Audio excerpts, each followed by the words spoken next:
मुद्दतें लाख बुरा चाहे, पर क्या होता है वही होता है जो मंजूर खुदा होता है।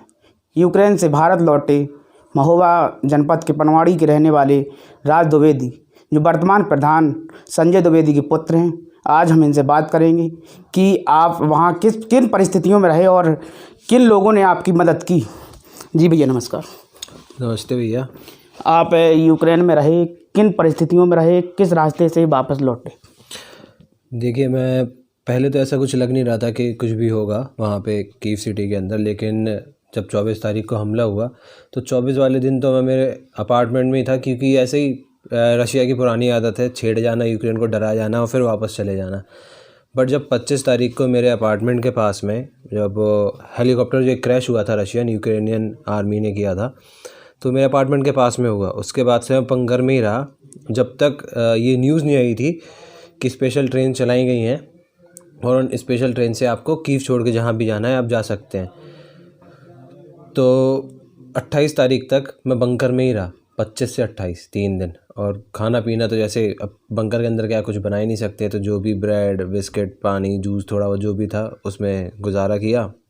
और इसी बीच में जो है, पहले तो मैं उस बंकर में था जहाँ पे सारे ही यूक्रेनियन लोग थे और सिर्फ मैं और 2-3 बच्चे और थे जो आसपास के अपार्टमेंटों में रहते थे। हालांकि दिन तो जैसे लोग बाग देखते हैं दिन में, रात आपकी कैसे गुजरती थी, कितनी खौफनाक लगती थी वो रात?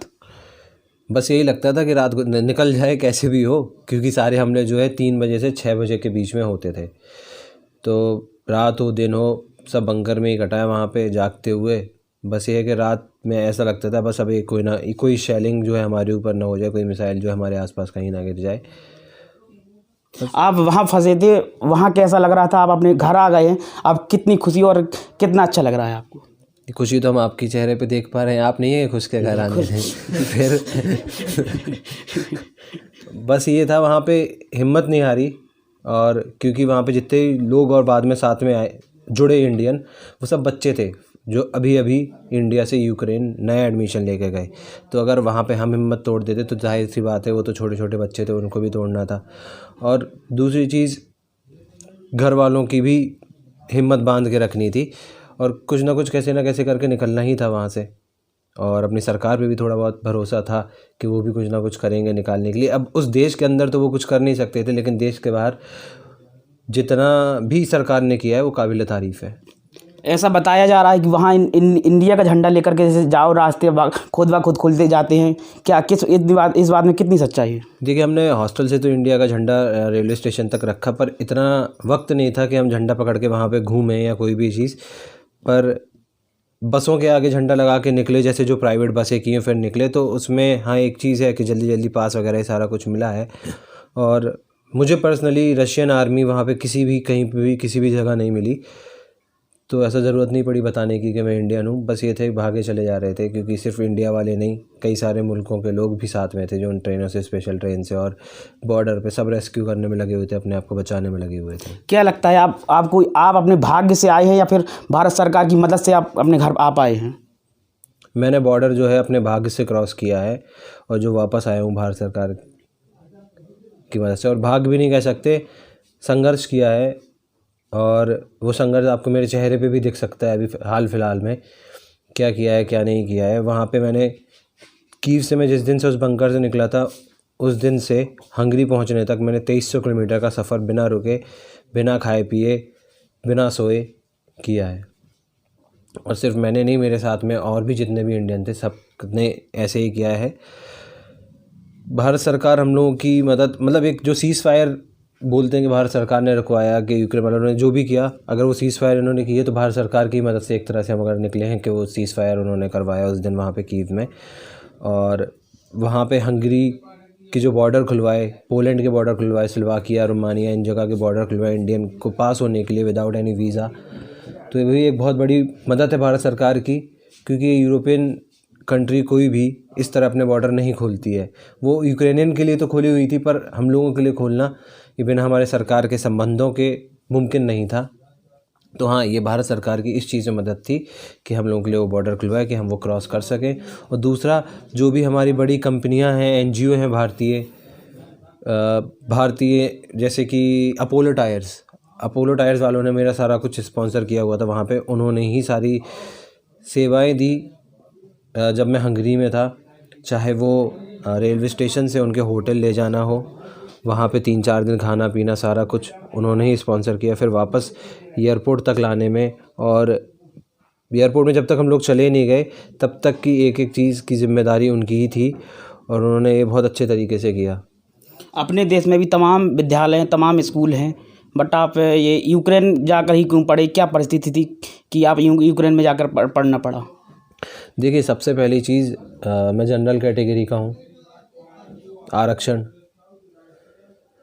और दूसरी चीज़ ये है कि अपने यहाँ अगर जैसे हम प्राइवेट कॉलेज लेते हैं तो यूक्रेन में जो डिग्री है वो सस्ती है एज़ कम्पेयर टू इंडिया, और साथ साथ में एक अलग एक्सपोजर मिलता है फॉरेन कंट्री का, जो कि बहुत कम लोगों को नसीब होता है फॉरेन कंट्री का एक्सपोजर लेना अपनी डिग्री के साथ साथ में। और लोग ऐसा कहते हैं कि किसी ने एक बेबाक मीडिया करके है, एच के पोद्दार, ये डालना और आप इसमें इकट्ठ मत करना, उन्होंने ये डाला है कि मुन्ना भाई MBBS यूक्रेन में। तो ये मुन्ना भाई MBBS नहीं है। हम लोगों को 16 ज़्यादा सब्जेक्ट पढ़ाए जाते हैं इंडिया के MBBS के कंपैरिजन में। हम लोग वहाँ पे -10 से -30 डिग्री में 8 बजे सुबह से 8 बजे शाम तक की क्लासें लगाते हैं।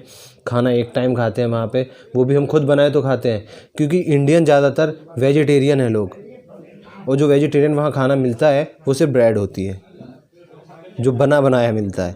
तो खाना भी हम खुद ही बनाते हैं।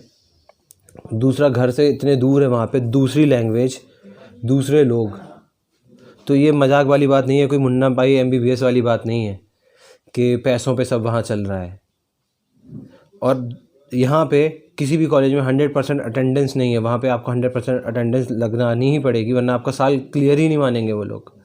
अगर आपके पूरी जितने भी सेमेस्टर की क्लासें हैं, हर क्लास, हर लेक्चर, सब में आपकी अटेंडेंस होनी चाहिए, और नहीं है तो उसको रिपीट करके आपको दोबारा वो क्लास लगानी पड़ेगी अलग से टाइम दे करके। तो ये तो मुन्ना भाई MBBS नहीं होता है। सोशल मीडिया की बात की जाए तो सोशल मीडिया में तमाम प्रकार की पोस्टें चल रही हैं, लोगों द्वारा डाला जा रहा है कि ये वही गधे छात्र हैं जो नीट की परीक्षा पास ना कर पाए, तो इसलिए उनको यूक्रेन में जाकर पढ़ना पड़ा। आप इस बात को लेकर क्या कहते हैं? मैं इस बात को लेकर ये कहता हूँ कि ऐसा क्यों हुआ कि ये जो बोलते हैं कि ये गधे छात्र हैं, ये हैं, वो हैं।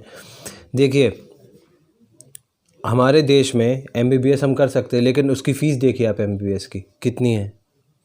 और इन सब चीज़ों पे भारत सरकार को ये सोचना चाहिए कि हम लोग इंडिया का पैसा कितना फ़ॉरेन पहुंचा रहे हैं। अगर इतने बच्चे इंडिया में पढ़ रहे होते तो इंडिया का पैसा इंडिया में ही रहता, बाहर नहीं जाता। और हाँ, हर प्रकार के लोग होते हैं, उंगलियां का कभी भी, जैसे हमारी उंगलियां हैं, ये उंगलियां सब एक साइज़ की नहीं है, ऐसे ही स्टूडेंट होते हैं। कई सारे बच्चे ऐसे हैं कि जिन्होंने ना नीट की परीक्षा भी नहीं दी है और चले गए थे वहाँ पे। मैं कई सारों को जानता हूँ जिन्होंने बिना नीट की परीक्षा के वहाँ गए। अब नीट की परीक्षा तो अभी कंपलसरी की है, जब कंपलसरी नहीं थी वो 12th करके ही सीधा चले गए, उन्होंने दी ही नहीं। तो वो गधे हुए क्या? उनकी तो बहुत अच्छी परसेंटेज है। आपके यहाँ भारत में MBBS करने वाले छात्रों से भी ज़्यादा परसेंटेज है उन बच्चों की, कई सारों की, जो यूक्रेन में MBBS कर रहे हैं या कर चुके हैं। तो वो तो गधे छात्र नहीं हैं। मेरी भी कभी कोई परसेंटेज कम नहीं रही है, पर हाँ, एक चीज़ रही है, आरक्षण की वजह से मुझे सीट नहीं मिल पाई। मैंने अपने 2 साल भी इंडिया में ख़राब करे तैयारी करते हुए, और जब मैंने 12th की थी तब मैं अंडर एज था। तो मैं तो अपने आप को गधा नहीं कहूँगा। जो लोग ये बयान दे रहे हैं वो गधे हैं, और बयान देने वाले जो हैं उनमें से कोई भी 12वीं पास भी नहीं है। तो ये सब बातें उनकी कहने की या सुनने की, उससे ज़्यादा ज़रूरत और ज़रूरी ये है कि जो लौट के आए हैं छात्र, उनका मनोबल ना गिराएं, और हम अपने भारत सरकार से अपील करें कि उन छात्रों के लिए भी कुछ करें। क्योंकि जैसे 5 साल ख़राब वहाँ पे कर लिए, वहाँ पे पढ़ाई करी, अभी खराबी एक तरह से गिना जा रहा है। तो कैसे भी करके हम लोगों का जो है भविष्य सुधारें, और यही अपील है कि हम लोग 12वीं पास ना होकर के रह जाएं, और ऑलमोस्ट MBBS कंप्लीट करने के बाद भी, क्योंकि सिर्फ 3 सेमेस्टर रह गए थे MBBS। अब आपको क्या लग रहा है कि जो ये देश युद्ध हो रहा है, क्या ये विराम लगेगा, और आप क्या चाहते हैं कि मैं वापस ही यूक्रेन में जाकर के फिर से पढ़ाई कर पाऊँगा? क्या मांग है सरकार से आपकी, सभी देशों की? देखिए, यूक्रेन एक ऐसा देश है, भले ही आज कठिनाई में है, पर मुझे बहुत कुछ दिया है इस देश ने।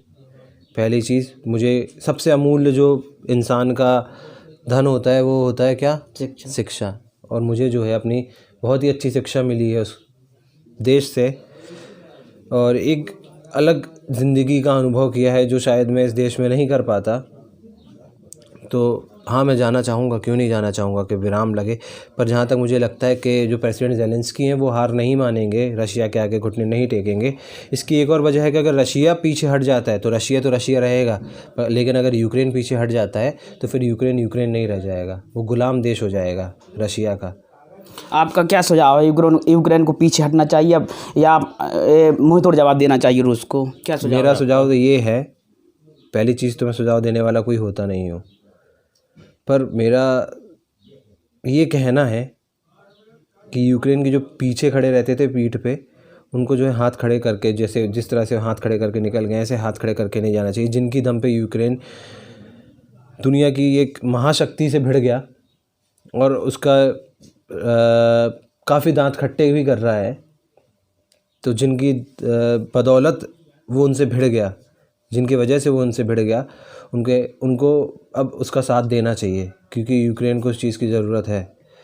और जैसे कि वहाँ के प्रेसिडेंट को उन्होंने बोला था कि हम आपको जो वहाँ से निकाल लेते, तो उन्होंने बोला था, I don't need a ride, I need guns, I need ammunition except of ride. और वहाँ के प्रेसिडेंट खुद ही जो है हथियार लेके उतरने को तैयार हैं। वहाँ के जो कीव के मेयर हैं वो ऑलरेडी हथियार लेके जनता के साथ में खड़े हुए हैं रोकने के लिए रशियन गवर्नमेंट को। तो उनके जज्बा, उनके पैट्रियटिज़म को हमें सलाम करना चाहिए, और मोदी सरकार को, भारत सरकार को अपील करना चाहिए बाकी सारे देशों से, नाटो देशों से, यूएन में, कि यूक्रेन का साथ दें और इस क्रूरता को कैसे भी करके रोकें। मेरे साथ मैंने बंकर में देखे कि 3-3, 4-4 साल के बच्चे एक पैर की जगह पे खड़े हुए हैं, ज़रा सी जगह में बैठे हुए हैं। तो कुछ भी करके इसको रोका जाए।